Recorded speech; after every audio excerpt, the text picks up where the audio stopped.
Alors, je m'appelle René Papin, je suis donc le gérant de Château Pierre-Bise, un domaine familial. Il est familial à double titre parce que mes deux grands-pères étaient déjà vignerons et ça explique d'ailleurs l'étalement du domaine aujourd'hui. On a 14 km qui séparent les deux parcelles les plus éloignées. Le domaine est basé à Beaulieu-sur-Layon, mais finalement c'est excentré par rapport à la surface actuelle du domaine puisque ça s'étend jusqu'à Savenières. On a essentiellement du chenin pour des cuvées à la fois d'Anjou blanc, de Savenières, mais aussi de moelleux, les côtés de Layon et même du quart de Chaume. On fait quand même également quelques cuvées d'Anjou village à partir de Cabernet, Cabernet Franc, Cabernet Sauvignon et des petites cuvées beaucoup plus anecdotiques à base de gros lots pour le Rosé de Loire, de Gamay pour l'Anjou Gamay bien sûr. On bénéficie de la grande diversité de la faille de Layon. On a plusieurs types de roches métamorphiques.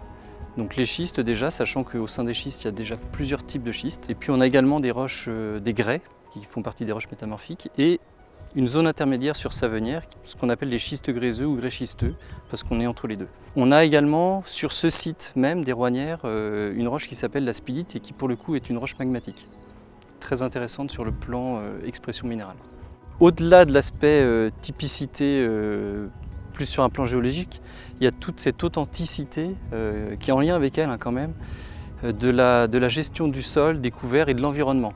Mon père avait déjà commencé en 1976 à travailler avec la société Samabiol, qui n'existe plus, mais qui était l'entreprise de vente de produits bio. Il a embrayé sur la pratique de l'enherbement progressivement généralisé à partir des années 90. On a fait évoluer la question de l'enherbement avec la pratique du rouleau faca. On en a eu plusieurs d'ailleurs pour s'adapter à nos terrains.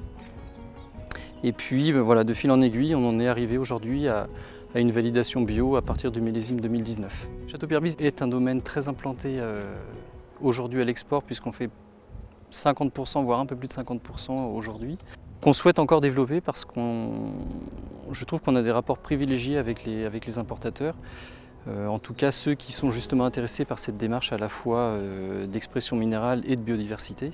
Mais on a bien sûr également un lien assez fort avec les clients particuliers qui représentent 25% de nos ventes, le reste étant cavistes et restaurants.